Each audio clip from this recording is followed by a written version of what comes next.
បញ្ហាផលិតផលកសិកម្មដំណាំឬក៏ដំណាំស្រូវលក់អត់មានទីផ្សារឬក៏ក្នុងតម្លៃថោកបងប្អូនតែងតែចោទទៅលើក្រសួងកសិកម្មមែនទេការពិតទៅក្រសួងកសិកម្មតួនាទីរបស់គាត់ផ្សេងហើយចំពោះផលិតផលកសិកម្មមិនថាស្រូវមិនថាបន្លែផ្លែឈើអីជាដើមលក់ទៅលើទីផ្សារបានក្នុងតម្លៃថោកមិនមែនតាក់ទងជាមួយក្រសួងកសិកម្មសុទ្ធទេក្រសួងកសិកម្មគ្រាន់តែជាផ្នែកមួយទេហើយក្រសួងដែលតាក់ទងជាមួយនឹងផលិតផលកសិកម្មយើងគឺក្រសួងពាណិជ្ជកម្មបងប្អូនក្រសួងពាណិជ្ជកម្មគឺជាអ្នកនាំផលិតផល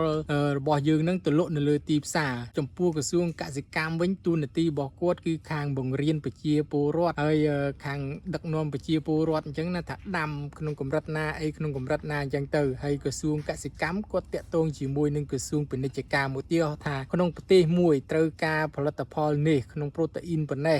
សារធាតុទឹកប៉ុណ្ណេះវីតាមីន D ប៉ុណ្ណេះវីតាមីន C ប៉ុណ្ណេះអញ្ចឹងខាងក្រសួងពាណិជ្ជកម្មដែលតាក់ទងពីក្រៅប្រទេសនឹងមកគាត់ផ្ដល់មកឲ្យខាងក្រសួងកសិកម្មហើយនៅពេលដែលក្រសួងកសិកម្មទទួលបានហើយគាត់នឹងមកបង្រៀនប្រជាពលរដ្ឋថាដាំដំណាំកសិកម្មប្រភេទនេះត្រូវការវីតាមីន C ប៉ុណ្ណេះវីតាមីន D ប៉ុណ្ណេះដូចជាប៉េងប៉ោះមួយផ្លែនៅក្នុងប្រទេសកូរ៉េនេះអញ្ចឹងនៅពេលដែលយើងដាំបងប្អូននាំទៅលើទីផ្សារគេគិតទៅលើវីតាមីន C វីតាមីន D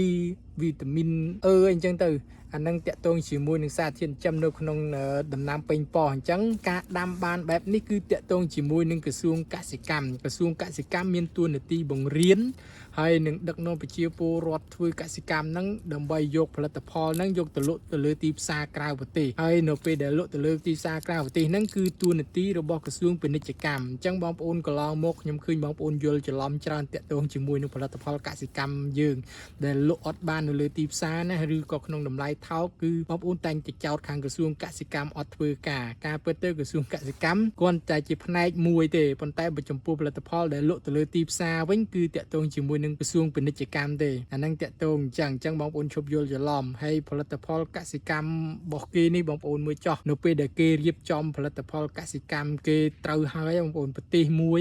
នៅពេលដែលគេរៀបចំប្រព័ន្ធ system ក្នុងការលក់ផលិតផលកសិកម្មហើយទោះបីជាប្រជាពលរដ្ឋគេចង់ក្រក៏ពិបាកក្រដែរបងប្អូនឲ្យតែធ្វើកសិកម្មបានចំពោះនៅក្នុងប្រទេសកូរ៉េនៅពេលដែលគេលក់ផលិតផលកសិកម្មគេមានជំរើស3ក្នុងការលក់គឺថាងាយស្រួលមែនទែនដើម្បីលក់ផលិតផលកសិកម្មហ្នឹងគេអាចនាំចេញទៅក្រៅប្រទេសផងគេអាចលក់នៅក្នុងម៉ាតធំនៅក្នុងប្រទេសផងហើយនឹងគេអាចលក់នៅលើទីផ្សារនៅក្នុងប្រទេសផងអាទីផ្សារហើយនៅក្នុងម៉ាតហ្នឹងវាខុសគ្នាយ៉ាងដូចម្ដេចចំពោះនៅក្នុងម៉ាតនៅក្នុងប្រទេសកូរ៉េគេលក់ស្តង់ដាបងប្អូនគេគិតពុនទៅចូលរដ្ឋអញ្ចឹងទៅប៉ុន្តែចំពោះនៅលើទីផ្សារបងប្អូនដែលជាប្រជាពលរដ្ឋកូរ៉េហ្នឹងគេអាចដាំបានតិចតួចអីគេយកផលិតផលគេហ្នឹងយកទៅលក់នៅលើទីផ្សារគេអត់ចាំបាច់បង់ពន្ធទេសូម្បីតែប្រជាពលរដ្ឋគេដែលដាំបាន4-10គីឡូក៏គេអាចយកផលិតផលគេហ្នឹងយកទៅលក់នៅលើទីផ្សារដែរមិនចាំបាច់ចូលម៉ាតទេចូលម៉ាតទីទាល់តែផលិតផលហ្នឹងគឺស្តង់ដាគឺអាចនាំចូលម៉ាតបានពីព្រោះអ្នកបរិភោគភាគច្រើនគឺជនបរទេសអីជាដើមឬក៏គេ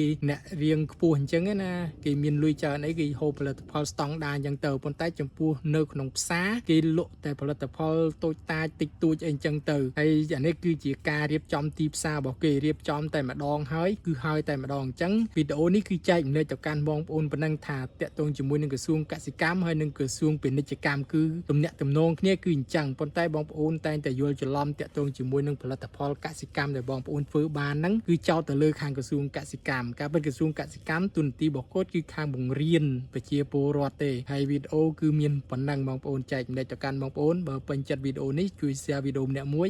ហើយនឹង follow page ដើម្បីទទួលបានវីដេអូថ្មីអរគុណជម្រាបលាបងប្អូន